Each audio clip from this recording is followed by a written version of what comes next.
Voilà, bonjour à toutes et à tous, bienvenue dans ce salon. Et oui, mon salon tous les mercredis. J'ai la chance de recevoir le tout Limoges, le tout Nouvelle-Aquitaine. Et puis alors là, aujourd'hui, c'est le jackpot, hein, c'est le jackpot aujourd'hui. Michel Cojol, comment ça va bien, Michel Cojol? Alors là, il commence déjà, je lui ai Ça expliqué va comment on très met le bien, micro, il veut pas le micro. Pourtant, c'est il a ça. l'habitude du micro, il va nous le dire. Non, non, absolument pas. Comment ça va bien? Ça va très bien, et Eh vous? ben, très bien, c'est très gentil de venir dans ce salon.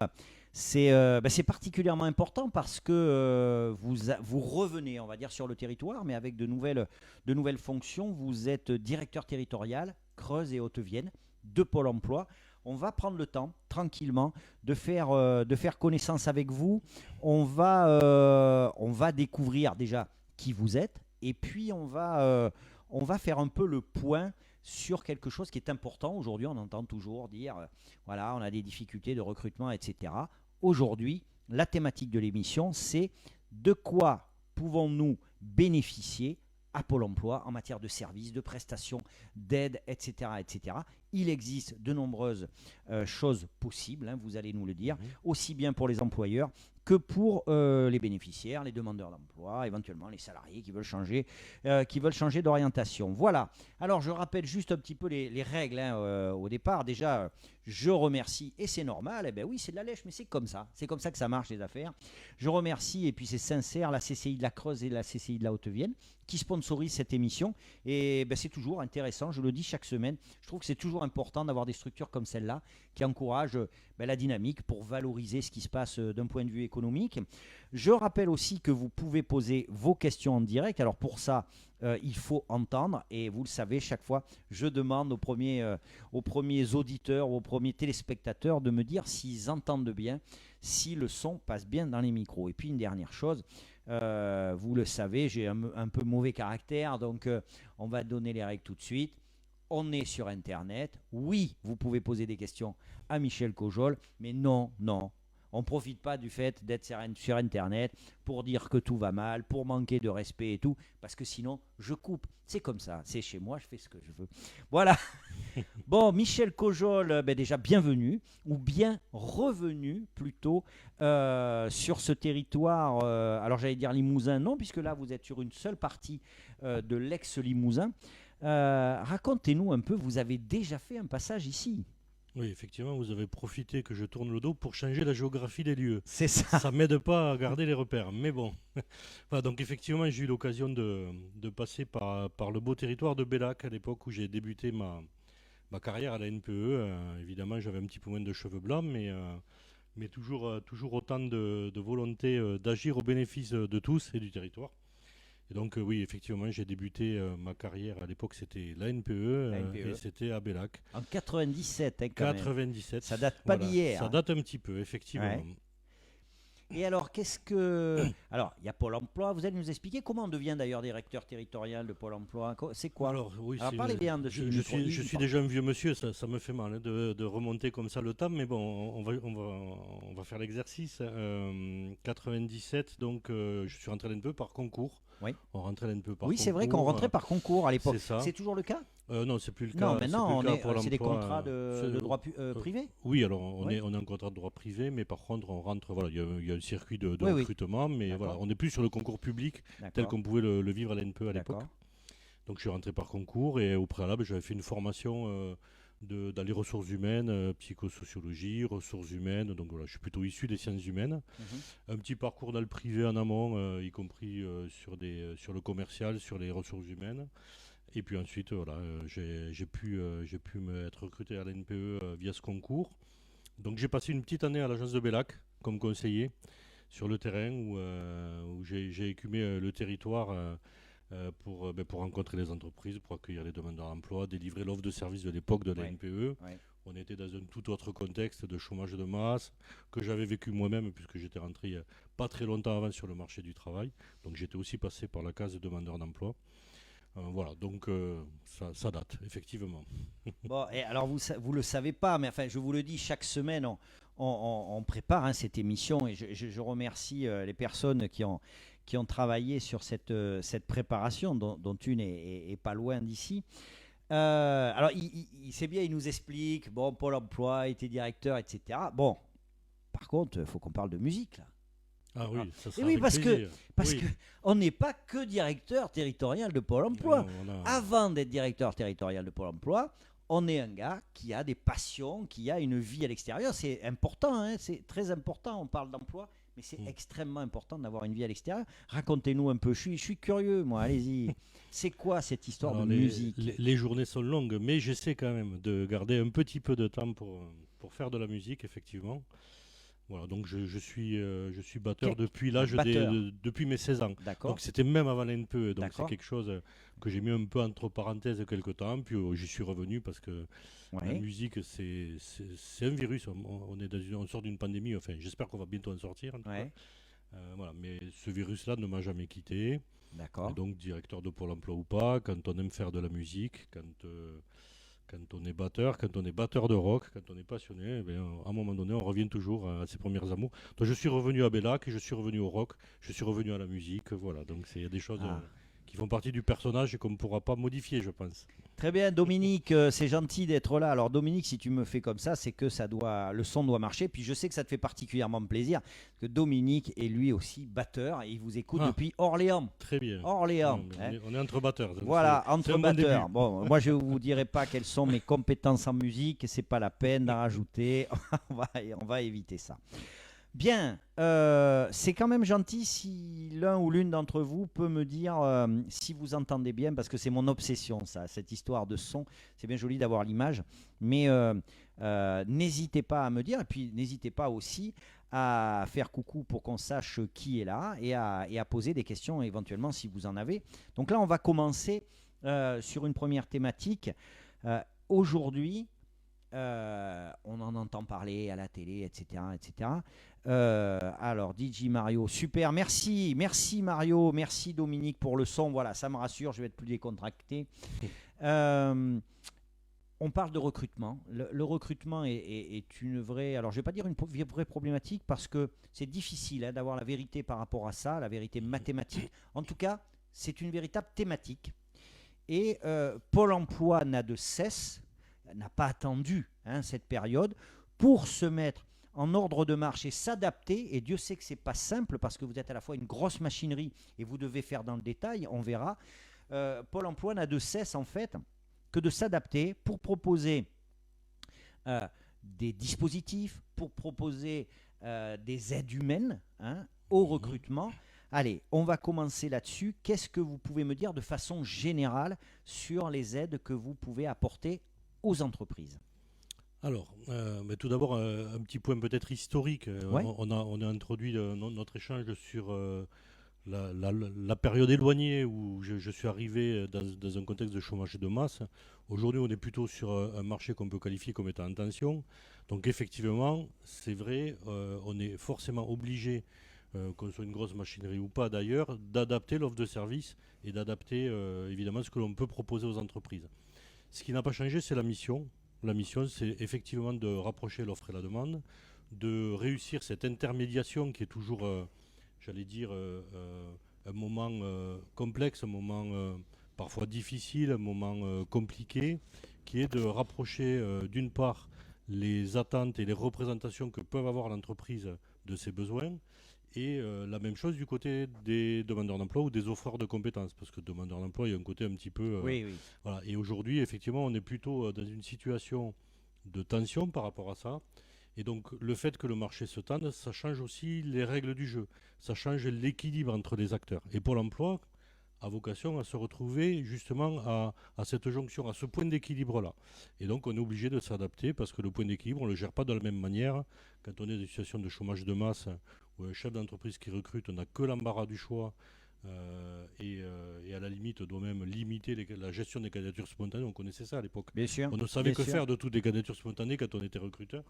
Ouais. Et aujourd'hui, on est plutôt, quand on est recruteur, en train de rechercher non plus le mouton à 5 pattes, mais à minima celui qui sera en capacité de rentrer dans la culture de l'entreprise, de répondre aux attendus en termes de compétences comportementales de base, etc., quitte à former pour fabriquer la compétence que l'on n'aura pas peut-être sur le marché quand on en a besoin, quand on est recruteur.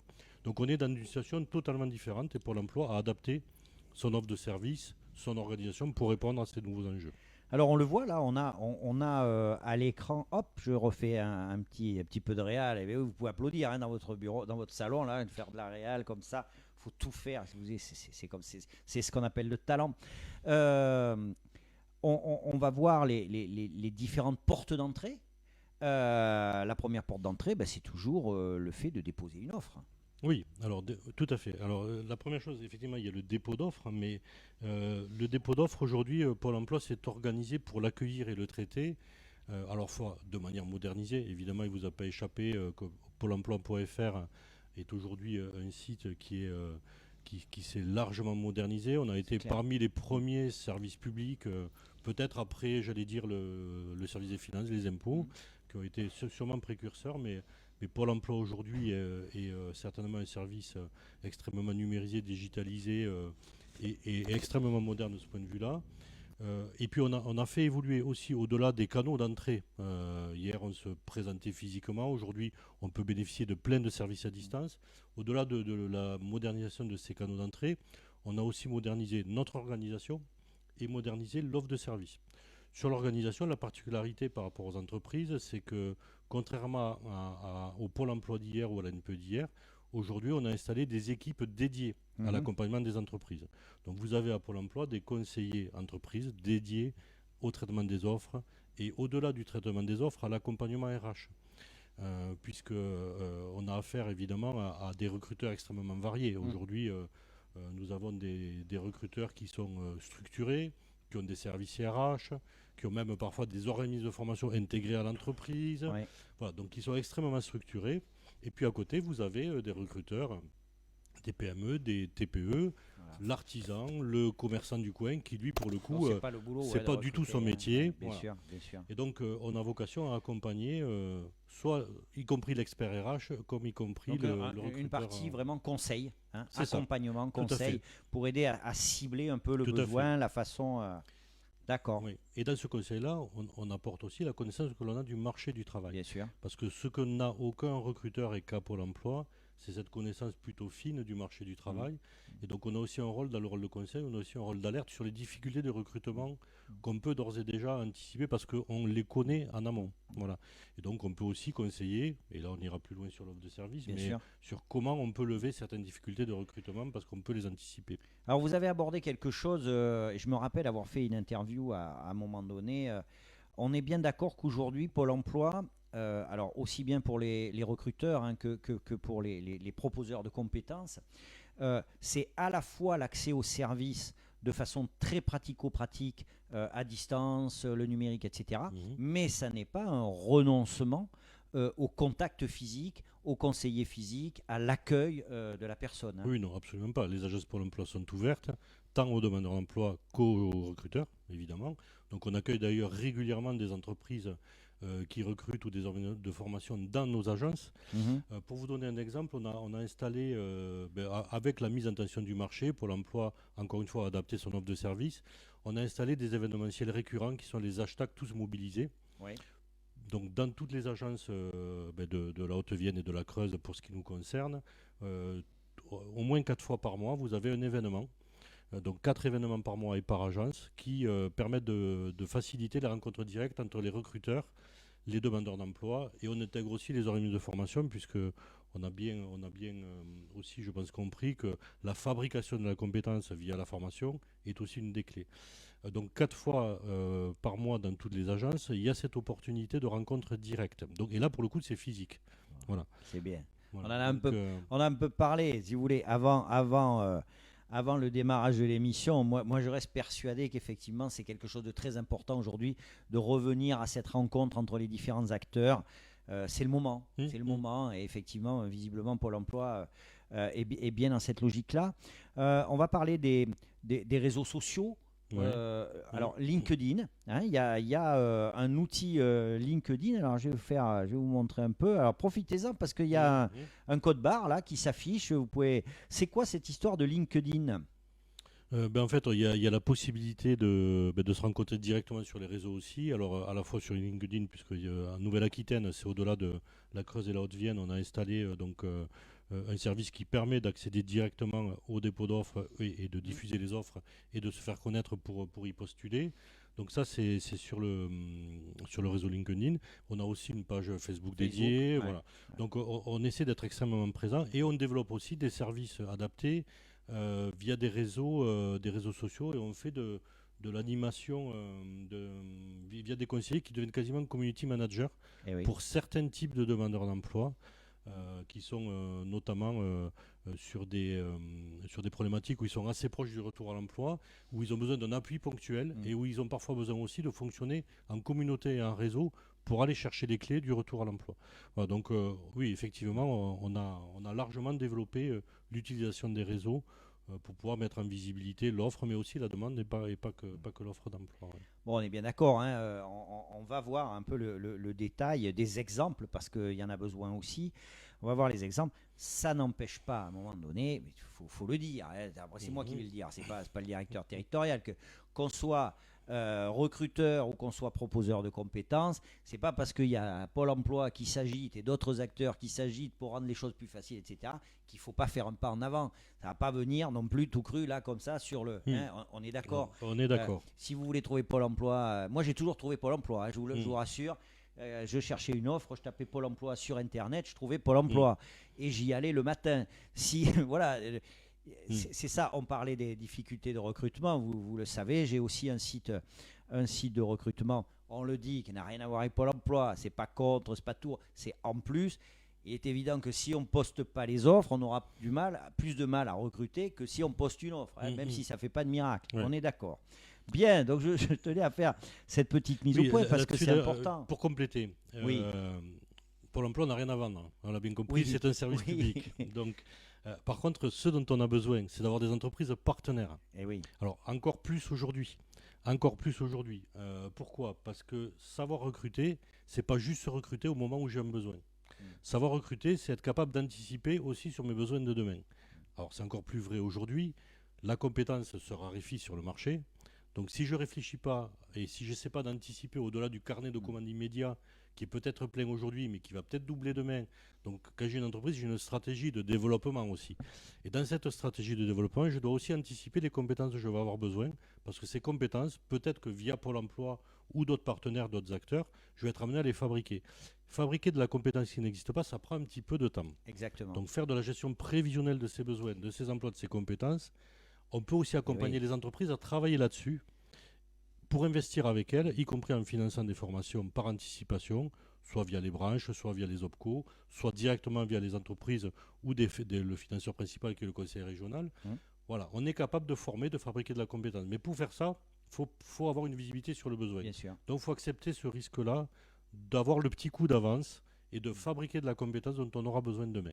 Donc ça suppose quand même une forme d'investissement qui est différente de celle de je recrute parce que j'ai un besoin demain. Ça ne fonctionne pas tout le temps dans tous les métiers. Ça veut dire aussi que peut-être en quelque part, mais on le voit parce que y a des chambres consulaires qui sont là sur la GPEC territoriale, sur des choses comme ça.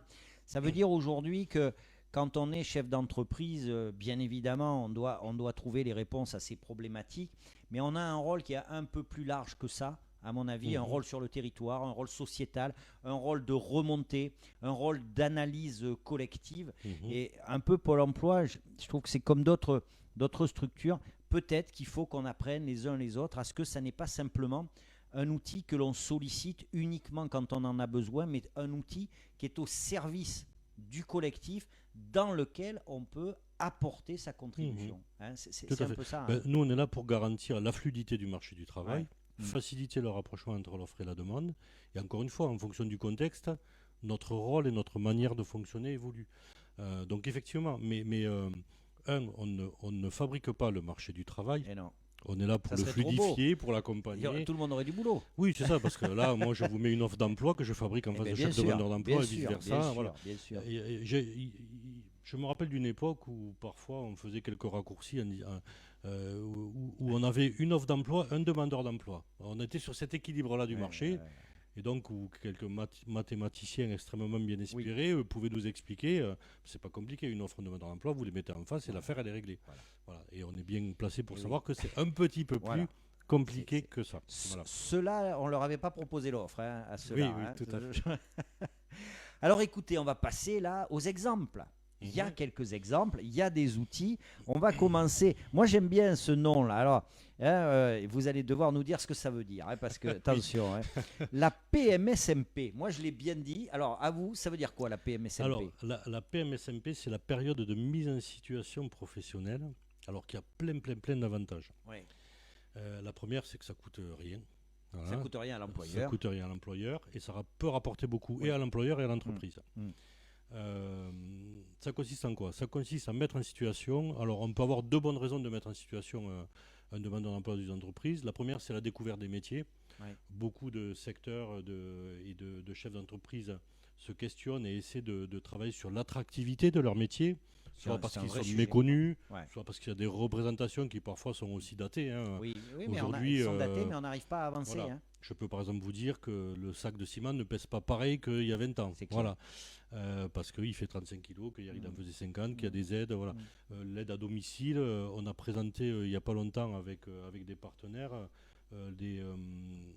un exosquelette qui peut accompagner les personnes qui ont bien particulière. Donc, il y a beaucoup de choses qui se sont modernisées, mais par contre, dans l'imagerie générale, il y a encore beaucoup de représentations sur les métiers qui sont dépassés, qui sont plus au goût du jour. Voilà. Donc la PMSMP, ça permet ça. Ça permet d'aller découvrir in situ les métiers auxquels on peut avoir pensé, voire même ça peut permettre de penser à des métiers vers lesquels on ne se serait pas tourné spontanément parce qu'on n'en a pas la connaissance. C'est à la demande du demandeur, du proposeur, ou c'est à la demande de l'entreprise qui envisage un recrutement? C'est à la demande des deux et parfois des trois, parce que ça peut parfois être à l'initiative de Pôle emploi, parce qu'on s'est rendu compte que c'est une très très bonne manière de confronter justement les représentations des deux.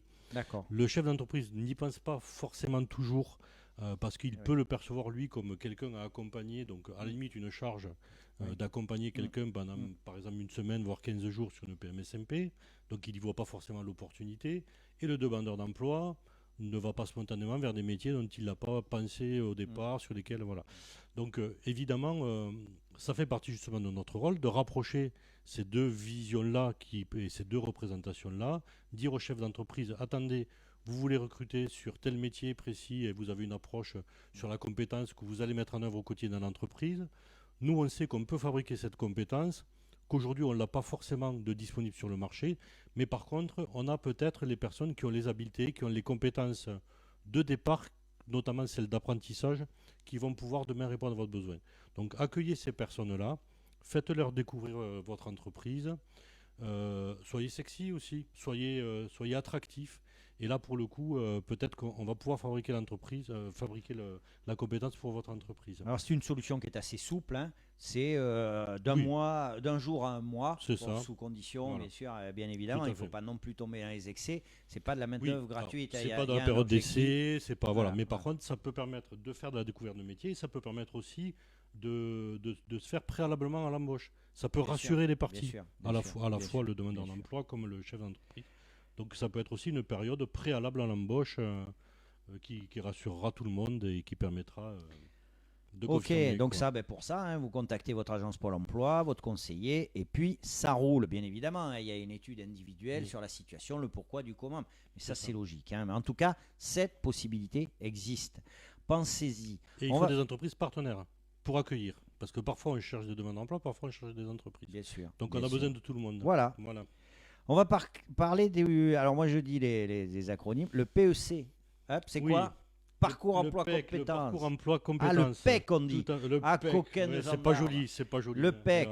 D'accord. Donc moi j'en ai pas de PEC. Mais voilà. Le PEC, donc c'est le parcours emploi compétences. Qu'est-ce que c'est que ce dispositif? Alors là on est sur la partie des mesures pour l'emploi. Le parcours emploi compétences, ça s'adresse alors plutôt aux employeurs et aux structures non marchandes, notamment l'associatif, les collectivités territoriales par exemple. Ouais.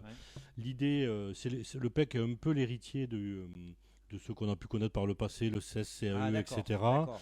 Donc on est sur un contrat aidé. Voilà, on est sur un contrat aidé, généralement pas à temps plein, ça peut aller jusqu'à un temps plein, mais généralement voilà, on est plutôt proche d'un mi-temps, 6 mois, 12 mois.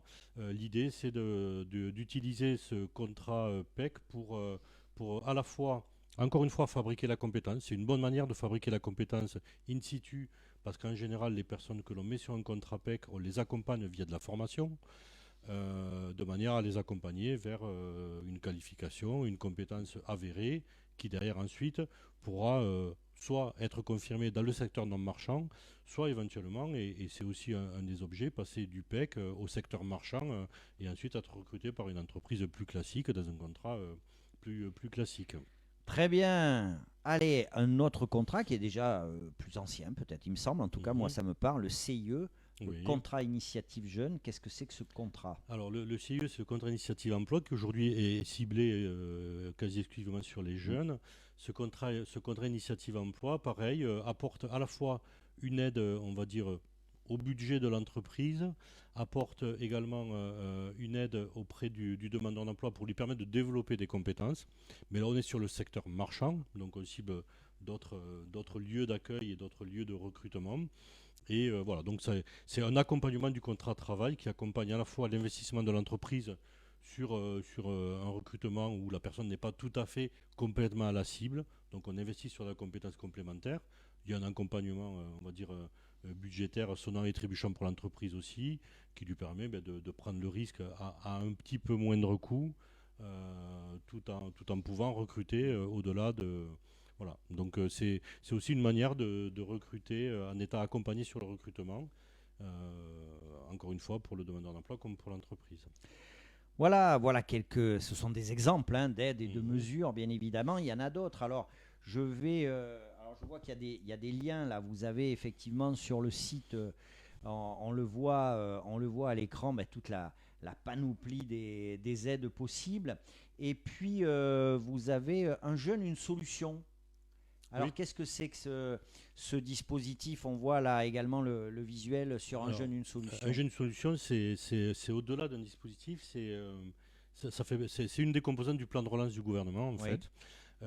Donc qui s'est traduit concrètement par une plateforme Un jeune, une solution, sur lequel sont à la fois disponibles et accessibles toutes les offres d'emploi qu'on essaie de guider vers les jeunes, de Ouais. flécher vers les Mm. jeunes, parce qu'on on sait que la population jeune peut y répondre et on sait que voilà, on a vocation à aller chercher cette population jeune sur ces offres-là. Donc c'est une manière différente de mettre à disposition, en plus de Pôle emploi.fr, en plus des offres qui pourraient être mises à disposition via les circuits d'émissions locales, etc.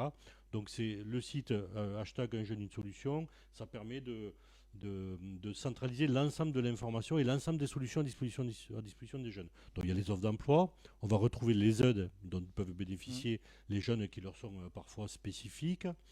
On va retrouver aussi, j'évoquais les hashtags tous mobilisés dans les agences.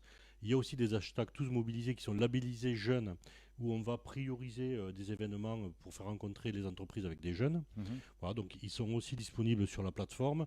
Voilà, donc c'est une plateforme intégrée. Mhm. C'est l'ensemble des services, l'ensemble des aides aux jeunes. Autour de Voilà. Donc de c'est ce- public un jeune, jeune. voilà, tout à fait. Très bien. Je vous rappelle que si vous voulez, alors c'est vrai qu'il est extrêmement clair. Je ne sais pas si ça fait longtemps qu'il y a Pôle emploi, parce qu'il est d'une clarté, on comprend tout. Ça, c'est l'apanage des cheveux blancs, hein, Ah, je oui, disais, ah voilà. oui, c'est déjà beau d'en avoir. C'est ça, Hein. oui. Certains vous en direz. Non, non, mais c'est vrai que c'est extrêmement clair. N'hésitez pas si vous avez des questions. Si vous êtes chef d'entreprise, si vous êtes proposeur de compétences, n'hésitez pas, posez vos questions. Vous connaissez les règles, bien évidemment. Donc il y a les dispositifs, il y a les aides et il y a aussi, je dirais, des méthodes innovantes pour accompagner les entreprises dans leur recrutement. Alors on va commencer par quelque chose maintenant qui existe depuis un petit bout de temps quand même, la méthode de recrutement par simulation. Qu'est-ce que vous pouvez nous dire par rapport à ça? Alors, la méthode de recrutement par simulation, effectivement, existe Ça fait combien de depuis, temps, depuis au moins, je dirais, une vingtaine Ah d'années. ouais, moi, Oui, c'est quelque chose j'en qui est entendais déjà ancien. parler quand j'y étais, On l'a ouais, connu à la NPE. Voilà, Oui, c'est c'était une ça, création c'est ça. NPE, en fait, si on doit poser Ouais. un copyright. Mhm. Donc, ça date quand même. D'accord. Alors, évidemment, elle a évolué, elle s'est digitalisée.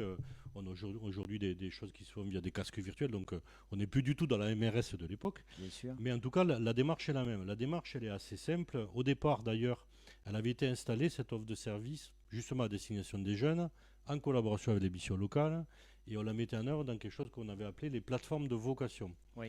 Les plateformes de vocation, Vocation, c'était au sens, j'allais dire québécois, puisqu'il y a quelques origines québécoises Oui, sur c'est la ça. méthode, si je me rappelle Oui, bien. oui, c'est ça. Et on était sur les plateformes de vocation pour orienter les jeunes justement vers les métiers et aider à orienter les jeunes avec les missions locales. Puis petit à petit, comme je vous disais, le marché du travail a évolué et on s'est rendu compte que le fait de mettre en œuvre cette méthode avait d'autres vertus que celle simplement d'orienter les publics. On s'est rendu compte que, alors la méthode elle est simple pour la décrire, il s'agit juste d'identifier via des exercices concrets, des tests d'habileté, d'identifier les habiletés que l'on a besoin de mettre en œuvre ensuite dans un contexte professionnel, pour mettre en œuvre des actes professionnels dans un environnement donné, etc. Donc ce qu'on va aller chercher, ce n'est pas la compétence au sens où on la recrute quand on est recruteur, on va aller chercher l'habileté, laquelle habileté nous démontre que cette personne, si elle n'a pas la compétence, elle est capable de la développer, et donc on peut la former pour derrière la recruter. Donc hier, c'était utile pour orienter les personnes vers les métiers dont on avait repéré qu'ils avaient des habiletés, pour les aider à réussir leur orientation. Aujourd'hui, c'est utile parce que ça permet de repérer les habiletés à la fois pour les publics et leur dire vous pouvez aller vers tel métier en tension, vous n'y avez pas pensé, mais vu qu'on repère cette habileté, vous pouvez peut-être imaginer aller vers tel ou tel métier. Et donc on vous propose de vous former et d'être accueilli dans telle et telle entreprise, etc. Soit ça permet aussi d'accompagner les recruteurs qui aujourd'hui effectivement peuvent être en difficulté de recrutement, qui recherchent des personnes souvent qualifiées, parfois expérimentées. Aujourd'hui sur le marché, ces profils-là évidemment se sont raréfiés. Et donc c'est aussi une façon aujourd'hui de recruter autrement. C'est-à-dire on va aller chercher l'habileté. Une fois qu'on identifie l'habileté, on s'engage à former la personne et l'entreprise s'engage à la recruter. L'avantage que l'on a, c'est que c'est une méthode sur laquelle on a beaucoup de recul et on sait que ça fonctionne. Donc les entreprises qui utilisent la méthode par simulation, ils sont un peu devenus addicts. Et donc c'est quelque chose qui est largement utilisé par beaucoup d'entreprises, quels que soient les métiers. Hermès, vous avez MRS là qui a recruté, Jourdan, vous avez fait des recrutements en Creuse sur des opérateurs en industrie agroalimentaire avec un certain nombre d'embauches à la clé. Oui, oui. Alors l'avantage c'est que ça fonctionne plutôt très très bien parce que la méthode fonctionne tout simplement. L'habileté, c'est vraiment la clé d'entrée, c'est le début de la compétence. Donc voilà. Donc effectivement, ça fonctionne plutôt bien. Et l'autre avantage, c'est que au fur et à mesure, on s'est constitué une outil tech puisqu'en fait, pour chaque métier qu'on va évaluer, on se crée des outils différents de tests. Donc on a aujourd'hui, les équipes MRS se déplacent quand on va intervenir sur des territoires, etc., se déplacent avec des utilitaires et on transporte des batteries de tests. Enfin, voilà, c'est très concret quoi aujourd'hui. Voilà. Voilà. Et puis une partie d'ailleurs se digitalise. Voilà. Mais beaucoup de choses encore se font de manière très très concrète sur des tests liés à de la minutie, liés à de la rapidité, à de la capacité à intervenir dans un environnement ou dans un autre, sous stress. Bon, voilà. Donc il y a des choses très très intéressantes et qui parfois d'ailleurs sont comment dire, transférables d'un métier à l'autre. Donc c'est aussi des habiletés transférables parfois d'un métier à l'autre. Pour vous donner un exemple que j'ai en tête, via la MRS, à une époque où on recrutait des personnes dans l'industrie pour faire de la soudure sur des cartes électroniques, etc., qui nécessitaient des habiletés de minutie, etc. On a fabriqué des opérateurs sur de la soudure électronique avec des couturières sur des bassins d'emploi où le textile avait laissé sur le carreau pas mal de personnes. Mais voilà, des couturières, on en a fait des soudeuses, des opérateurs en soudure électronique. Voilà, donc parfois, le simple fait de l'imaginer ne suffit pas. C'est vraiment le test et la confrontation qui nous fait nous rendre compte nous-mêmes, et parfois on s'en étonne nous-mêmes. Voilà, les profils qui passent par la MRS, c'est rarement des profils qu'on aurait pensé à aller chercher spontanément. Parce que voilà. On n'est pas formaté pour le penser comme ça forcément. Voilà. Alors justement, les choses auxquelles on ne pense pas, c'est la deuxième méthode, là, c'est l'opération du stade vers l'emploi. Alors qu'est-ce que c'est que cette histoire? Racontez-moi un peu. Alors oui, dans le côté, on est obligé d'innover, ça devient vital pour tout le monde. Il y a évidemment l'obligation de recruter autrement. Et donc d'en recruter autrement, on a évidemment... on a un sujet qui est majeur aujourd'hui et d'ailleurs qui se retraduit dans le discours des chefs d'entreprise, y compris de ceux qui ont du mal à recruter. La première chose qu'ils vont vous dire, c'est moi, ça m'est égal si la personne elle n'est pas formée, si elle n'a pas la compétence, si elle a ce qu'on appelle les soft skills, c'est-à-dire les compétences comportementales de base que va attendre le chef d'entreprise, donnez, faites-moi la rencontrer, on fera la suite. Voilà.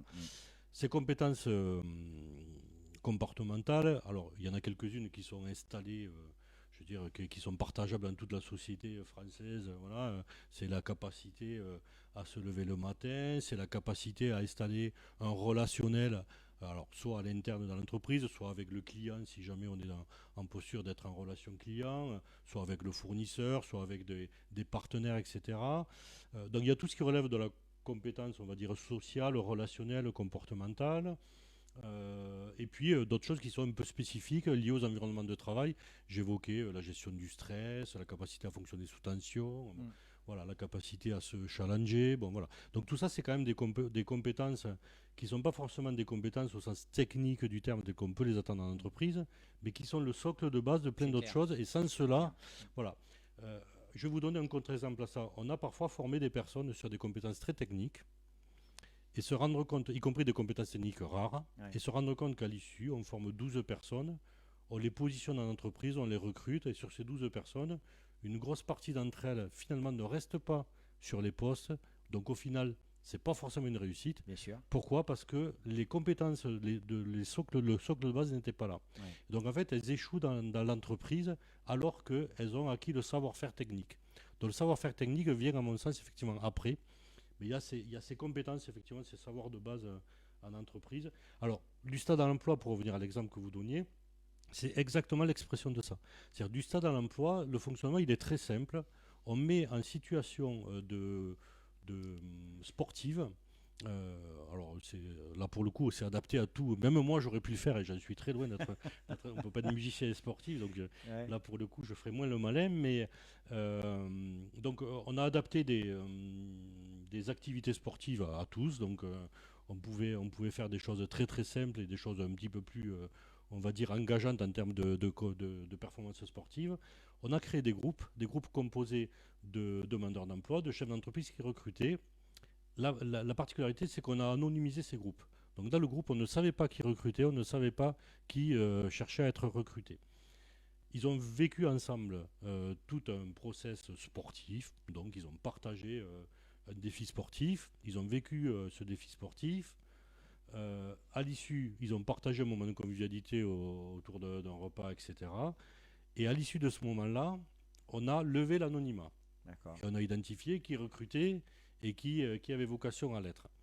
Alors déjà, le premier constat, c'est qu'en général, comme on a tous des représentations qui est susceptible de recruter, qui est susceptible de l'être, mais parfois le recruteur, ce n'était pas celui auquel on s'attendait, et inversement. Voilà. Donc ça déjà, ça donne à voir à chacun que nos représentations, généralement, elles ne nous guident pas toujours sur la bonne connaissance. Voilà. Donc voilà, donc ça casse les représentations. Donc ça crée l'idée que finalement, c'est possible d'aller recruter un tel ou d'être recruté par un tel. Et donc derrière, on est passé sur une phase de rencontre orientée recrutement. Et donc on est passé sur la deuxième partie. Après avoir levé l'anonymat, on est passé sur des rencontres plus classiques de job dating. Mais on n'est plus sur le même job dating que si on n'avait pas fait la première phase. C'est-à-dire qu'on s'est retrouvé avec des job dating où des DRH recrutaient en se faisant tutoyer par le candidat. Si on avait dit au départ vous allez fonctionner comme ça n'allait pas être entendable. D'ailleurs, pas plus pour le candidat que pour le recruteur, parce que c'est pas dans nos représentations et nos habitudes. Voilà, donc il y avait une partie de la glace qui était cassée, et donc effectivement c'était devenu un peu plus facile de se rapprocher. Et on se rend compte que évidemment derrière on a des recrutements et pas forcément le recrutement auquel on s'attendait si on avait dû les écrire à l'avance. Sur le stade à l'emploi, l'opération, j'ai encore les chiffres en tête parce que c'est très récent. C'était il y a 15 jours, je crois. On avait 70 offres de mémoire, une bonne douzaine d'entreprises, 80 demandeurs d'emploi, un taux de présence exceptionnel des demandeurs d'emploi. Donc là, il y a aussi ça fait sens aussi. C'est-à-dire quand on propose d'y aller autrement, de le faire autrement, tout le monde répond présent. Les recruteurs comme les demandeurs d'emploi. Donc il ne faut pas hésiter à se poser la question de comment on peut le faire autrement. Qu'on soit demandeur d'emploi ou chef d'entreprise, et nous, pour l'emploi, on est là pour accompagner tout le monde à faire autrement. Voilà. Parce qu'on ne peut plus faire comme hier. Voilà. Le marché et aujourd'hui tel que c'est plus possible de recruter comme on recrutait hier. Alors, on va. Alors ça a été clair, hein, et c'est intéressant, toujours cette histoire de compétences, à deux niveaux d'ailleurs, hein, les compétences comportementales, les soft skills, etc., puis les compétences techniques que l'on peut avoir ou que l'on doit avoir à un moment donné. Alors, vous avez effectivement des outils, hein, sur Pôle emploi qui permettent justement de faire le point sur ces compétences et de les valoriser. Donc, on va peut-être pas rentrer dans le détail puisqu'on va arriver sur autre chose qui va nous aider aussi à mieux cibler les compétences des uns et des autres. Mais vous avez le profil de compétences, mon potentiel professionnel, valoriser son image pro. Donc tout ça, ce sont des possibilités Oui. de travailler sur l'identification, la valorisation et la communication sur ces compétences. Oui, c'est significatif de l'évolution de l'offre de service de Pôle emploi telle que je l'évoquais là tout à l'heure. Je me rappelle, il y a encore quelques années, où quand on inscrivait quelqu'un à Pôle emploi, la première chose qu'on faisait, on lui demandait le métier qu'il recherchait, le métier qu'il avait perdu, le métier qu'il recherchait, et on le codifiait à travers un code qu'on appelait le code ROM, qui était le répertoire opérationnel des métiers. Donc une approche qui restait quand même un petit peu administrative, c'est-à-dire on considérait qu'on recherchait le métier qu'on avait perdu, pour faire court, voilà. Et puis on s'est quand même rendu compte, parce que les tensions du marché sont apparues progressivement. Alors la crise sanitaire a accéléré le mouvement, mais à une époque on parlait de secteur en tension. Aujourd'hui on parle de marché en tension, et progressivement tous les secteurs, peu ou prou, sont devenus en tension. Et donc ce qu'a fait Pôle emploi dans la manière d'aborder sa contribution à cette fluidité du marché et au rapprochement entre l'offre et la demande, c'est qu'on n'est plus rentré par le titre que je mets en haut du CV ou le code opérationnel du ROM. Voilà, on est rentré par la compétence. Et ça s'est traduit dans les outils de Pôle emploi, puisqu'aujourd'hui, un chef d'entreprise, il peut aller chercher les compétences dont il a besoin via la banque de profil. Il ne va pas rentrer par je cherche un comptable, il va rentrer par je cherche quelqu'un qui a telle compétence. Il va se trouver que ça sera peut-être un comptable ou peut-être pas, et que peut-être il suffira de le former un peu pour qu'il finisse par devenir comptable. Et pareil pour le demandeur d'emploi. C'est-à-dire que lui, il a un portefeuille de compétences qu'il met à disposition dans la banque de profil, et lui-même peut aller chercher des offres en rentrant par la clé d'entrée compétences, et ça peut l'amener vers des offres d'emploi qu'il n'aurait pas peut-être cherché s'il était rentré juste par l'intitulé du métier de l'offre. Et oui, ça réfléchit, Voilà. hein. Ça réfléchit, mais c'est vrai que ça répond à une évolution, hein, une évolution sociétale. Alors, un des bons moyens, justement, pour identifier ses compétences et puis le chemin à parcourir pour avoir toutes les compétences attendues dans l'entreprise, c'est la POEI. Oui. C'est quoi la POEI? Alors la POEI, comme la FPR, on en a plein des acronymes. Alors on a un catalogue immense et en plus à chaque fois c'est un acronyme. Donc la POEI, c'est la préparation opérationnelle pour à l'emploi individuel. Est-ce qu'il existe toujours la collective ou pas? Oui, la collective existe toujours. Voilà, la démarche sur la collective est un petit peu différente puisque là on est sur un financement justement collectif. Généralement on embarque les OPCO via les branches et voilà. Alors que la POI, on est plutôt sur un financement individuel. Donc ça passe plus par Pôle emploi. Mais la démarche est la même. On part du besoin d'une entreprise. On identifie un écart de compétences entre l'attendu de l'entreprise et ce que peut proposer le portefeuille de compétences du demandeur d'emploi. Cet écart en général, donc ça a vocation, ça va en général pas au-delà de 400 heures, hormis quelques dérogations particulières. Donc une POI, une FPR, c'est autour de 400 heures de formation. Et l'idée, c'est de faire de l'adaptation. Voilà. On n'est pas sur de la formation longue, on est quand même sur de l'adaptation. Et donc, on va aller chercher pour quelqu'un, je ne sais pas, qui est dans le domaine de l'informatique, on va peut-être lui permettre de développer une compétence particulière sur un outil, un logiciel particulier, un langage particulier. Bon, voilà. Donc, on va chercher juste de l'adaptation. Mais ça concerne beaucoup de résolution de recrutement. Parfois, il ne manque pas grand-chose pour pouvoir dire oui à un recrutement. Donc ça permet de combler cet écart-là. La POI, c'est quand il y a un projet de recrutement. Oui. Il y a un projet de recrutement. Oui. On n'est pas sur les PMSMP. Hein. Non, on n'est pas sur la découverte de métier et on n'est pas sur... voilà. D'ailleurs, on peut combiner les deux. La POI fabrique de la compétence. Voilà, on est vraiment sur de la formation, la POI. La PMSMP, on est sur de la découverte, sur sur le fait de vérifier le projet, à la fois pour le recruteur ou pour le recruter. Voilà. C'est pas le même objet, c'est pas la même durée d'ailleurs, et ça mobilise pas les mêmes ressources. Bonjour Walter, voilà Walter vient d'arriver sur le direct, c'est gentil Walter, t'arrives un peu tard quand même, enfin bon c'est déjà bien d'être là, c'est bien, c'est bien, c'est bien, c'est bien. On approche tranquillement, c'est une émission calme, mais il n'y a pas de questions, alors soit les gens sont déjà partis manger, je ne sais pas quelle heure il est, mais je vous dis c'est tellement clair que de toute façon ça prête pas beaucoup à discussion. On va parler un peu d'actualité. L'actualité très proche, hein, c'est la semaine de l'industrie. Donc là, c'est pareil. On parlait tout à l'heure de la représentation des métiers, mais ça fait des années qu'on le dit. Ça fait des années que quand on ferme les yeux, on imagine du cambouis, des chaînes, du bruit, etc. Et effectivement, c'est nécessaire d'avoir des opérations comme celle-là. Donc je crois qu'il y a deux événements majeurs sur le territoire que vous gérez, hein. Un en Haute-Vienne, un en Creuse. Parlez-nous un peu de cette semaine de l'industrie. Alors, la semaine d'industrie, on la co-organise avec l'UMM. Et alors l'idée, c'est de deux choses. La première, c'est travailler évidemment sur l'attractivité des métiers de l'industrie. Le secteur de l'industrie sur le territoire, évidemment, a des besoins croissants et on est sur des évolutions très fortes des besoins des entreprises. Donc, on a décidé, dans le cadre de cette semaine de l'industrie, de combiner plusieurs choses. La première chose, c'est un forum, un gros forum sur chacun des deux territoires. Donc, il y en aura un en Creuse le 23, donc à Guéret. À Guéret. 8 avenue d'Auvergne. Voilà, c'est ça. Et le 25 à Limoges, où on est accueilli par la mairie à Beaublanc. Au stade de Beaublanc. Au stade de Beaublanc. C'est l'occasion de remercier la mairie pour nous mettre à disposition de la salle, parce qu'on a aussi besoin d'infrastructures. Et quand je dis on a besoin de tous, quand je parle des entreprises, c'est aussi vrai pour tous les partenaires. Voilà, donc c'est aussi l'occasion de les remercier pour la mise à disposition de cette salle, qui est une magnifique salle et qu'on va faire en sorte de bien remplir. Alors, l'idée, c'est à la fois du job dating, de la rencontre au sens classique du terme. Autour de l'offre. Voilà, on est en train de finaliser le recueil des offres des entreprises.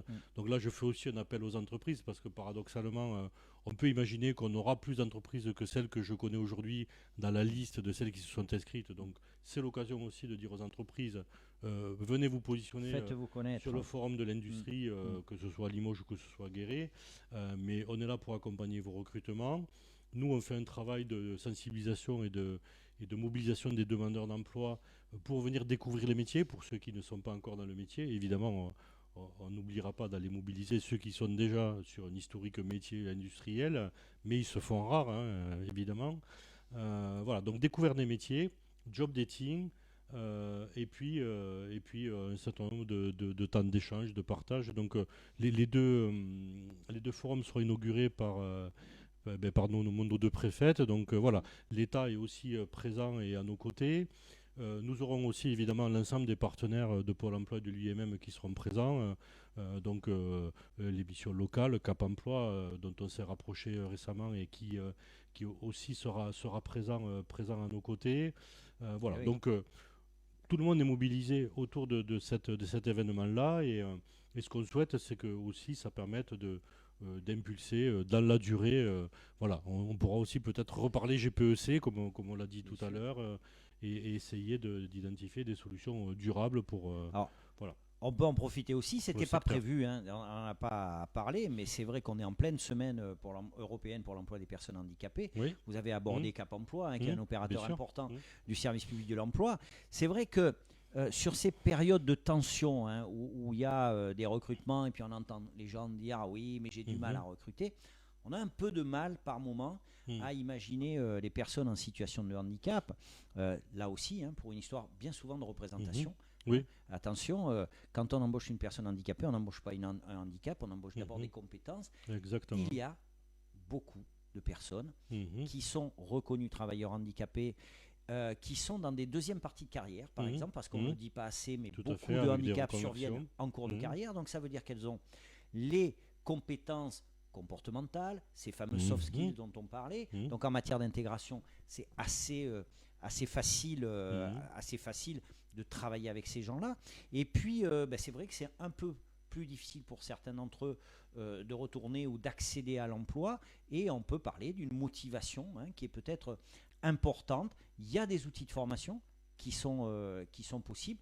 Il y a des adaptations de postes. Vous parliez tout à l'heure du sac de ciment. On pourrait parler, par exemple, chez les horticulteurs. Aujourd'hui, il y a des tables qui se lèvent, il y a des choses comme ça. Tout à fait. On peut envisager des choses. Et c'est vrai que on n'y pense peut-être pas assez. Hein. Je parlais tout à l'heure de partenariat, notamment de partenariat avec les entreprises. La réalité du marché d'aujourd'hui, évidemment, c'est de mobiliser des compétences que le marché du travail n'a peut-être pas mobilisées tout seul au moment où il n'était pas en tension. Ouais. Je pense évidemment les personnes qui relèvent du handicap sont peut-être discriminées, j'allais dire presque automatiquement par le marché du travail, mais c'est aussi le cas d'autres populations. Je pense au public qui réside dans les quartiers politiques de la ville. Parfois, on peut penser aux femmes sur certains métiers. Beaucoup de aux métiers jeunes ont vocation à se féminiser. Les jeunes, alors les jeunes ont quand même pas mal bénéficié de la reprise du marché, contrairement à d'autres populations. Mais on peut parler des seniors aussi. Bien sûr. Aussi, il y a beaucoup de représentations autour des seniors. Voilà, donc on a aujourd'hui les demandeurs d'emploi de longue durée. On est en train aujourd'hui de mobiliser beaucoup de personnes qui sont aujourd'hui au chômage depuis pas mal de temps, soit de manière conjoncturelle en lien avec la crise sanitaire, puisque c'est une crise sanitaire qui commence à avoir duré, et donc on a des personnes qui sont sur le bord de la route depuis pas mal de temps et qui pourtant ont des compétences transférables, c'est clair. voilà, et sur lesquelles on peut compter. Voilà, donc c'est aussi le rôle de Pôle emploi de dire aux entreprises, soyez partenaires, ayez une approche aussi peut-être citoyenne, parce que cette approche citoyenne, c'est de la plus-value pour votre entreprise, parce que ça va vous permettre d'aller chercher des compétences que vous n'auriez peut-être pas été aller chercher si vous n'aviez pas cassé certaines de vos représentations, et qu'on partage tous, je me mets dedans parce que c'est des représentations qui sont présentes dans l'ensemble de notre société, y compris d'ailleurs chez les demandeurs d'emploi eux-mêmes. Oui, voilà. Après, il faut aussi faire attention, parce que là, on met un petit focus sur une typologie entre guillemets de public, même si le mot n'est pas joli, mais bien souvent, il faut aussi le reconnaître, ce ne sont pas les employeurs qui mettent de côté ces fameux publics. Bien souvent, les gens se mettent d'abord eux-mêmes. Il peut y avoir de l'autocensure, il peut y avoir de l'autocensure. découragement, plein de choses. Vous savez, on pose toujours la question de savoir. Moi, souvent, j'ai la question, est-ce que je marque sur ma lettre que je suis handicapé ? Non. Parlons de compétences. Parlons de compétences, il sera toujours temps de discuter. Mais si vous dites, c'est comme si vous voulez draguer et puis vous écrivez à la jeune femme que vous envisagez, écoutez, vraiment, je suis amoureux, mais alors je suis moche comme un pou, forcément, il y a peu de chances que ça fonctionne. Alors peut-être, non mais c'est bête, hein.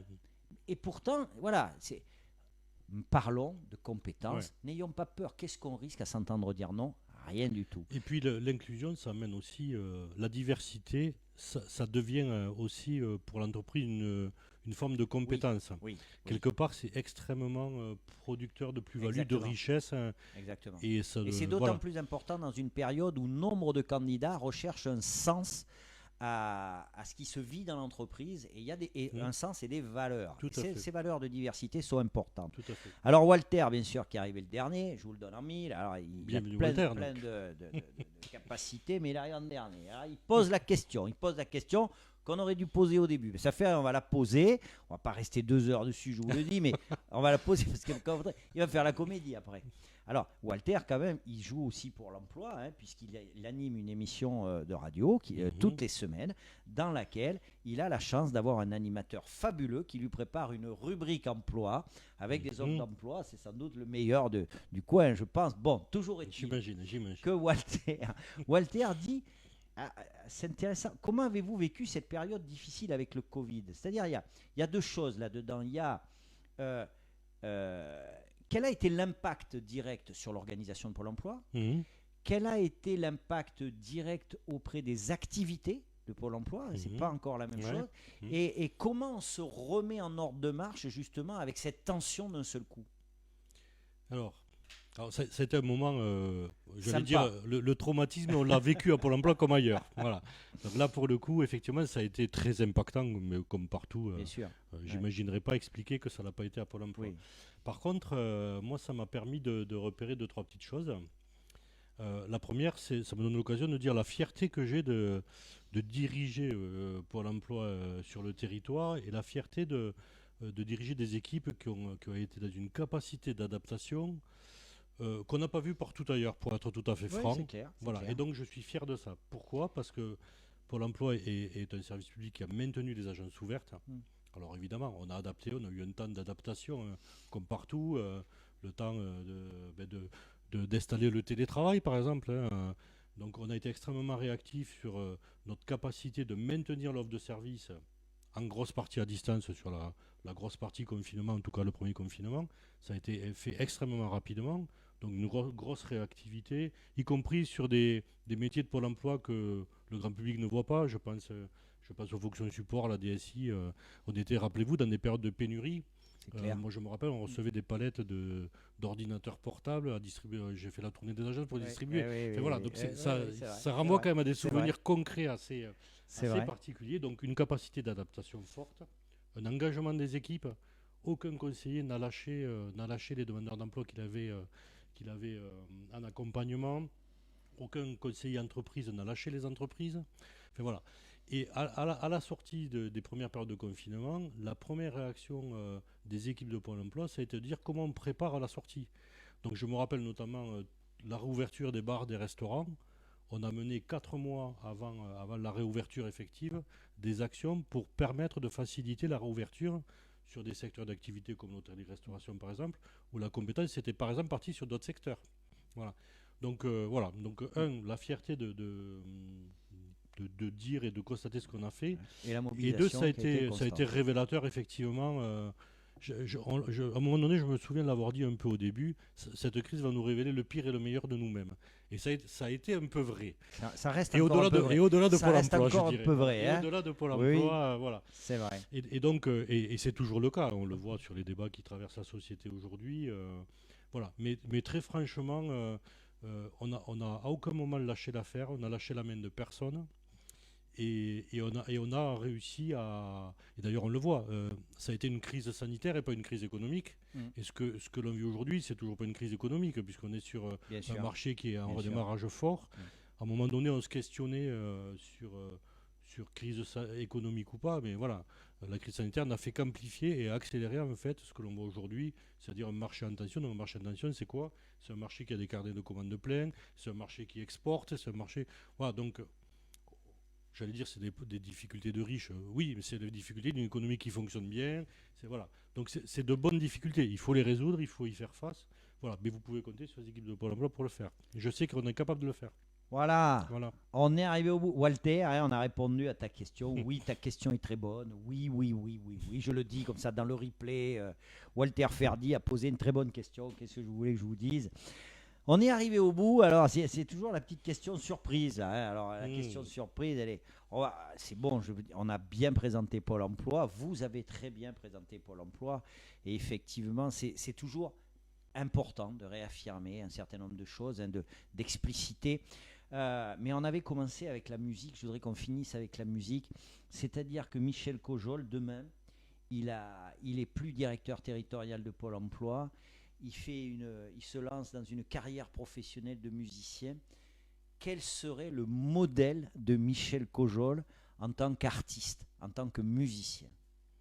Il faudrait que je passe par un atelier MRS déjà pour qu'on me confirme comme musicien. Mais... Imaginons que vous avez toutes ces compétences et que vous avez une carrière qui s'ouvre à vous. Laquelle vous ferait rêver? Quel est l'artiste qui vous fait le plus rêver? Alors je vais peut-être en citer deux. Ouais. Très jeune, je me serais bien imaginé à la place de Nico McBrain, qui est le batteur d'Iron Maiden. D'accord. Et donc à être rock'n'roll, on va l'être jusqu'au bout. Bien sûr.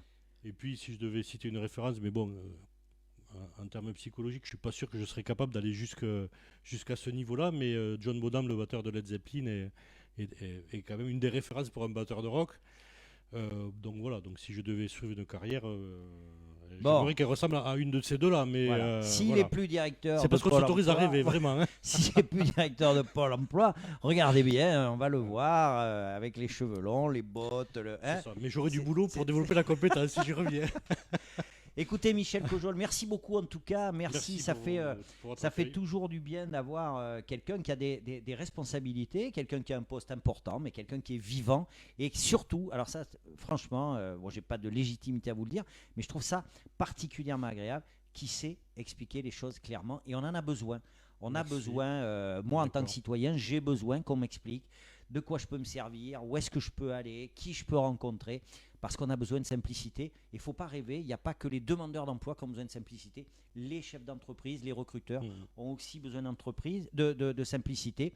Et tant que vous êtes là, ben, vous remercierez effectivement toutes ces conseillères, ces conseillers. Alors j'en connaissais pas mal dans le temps, mais le temps, hein, moi aussi c'est pareil, hein, je suis plus tout jeune, mais je sais que le boulot est bien fait, donc vous en profiterez pour leur adresser nos remerciements et nos félicitations effectivement pour cette mobilisation sans faille, parce que c'est pas facile. Là aussi, je passe un petit message. On a le droit des fois de ne pas être content, on a le droit de trouver que ça va pas trop vite, etc. Mais pensez aux gens qui font de l'accueil toute la journée, ils reçoivent, que ce soit à Pôle Emploi ou à d'autres, et il faut les respecter. C'est pas parce qu'ils sont là pour vous accueillir ou nous accueillir qu'il faut être désagréable. Des fois, c'est compliqué, hein. C'est des métiers qui sont compliqués. Merci beaucoup, Michel Cojol. La semaine prochaine, Merci à je vous vous et donne merci pour eux. je vous donne rendez-vous avec Pierre Massy. Pierre Massy, qui est le nouveau président, enfin ancien et nouveau président de la CCI. Et on va lui demander déjà pourquoi il s'est relancé dans le truc. Il devait s'ennuyer chez lui. Je pense que c'est ça, hein. Ben voilà.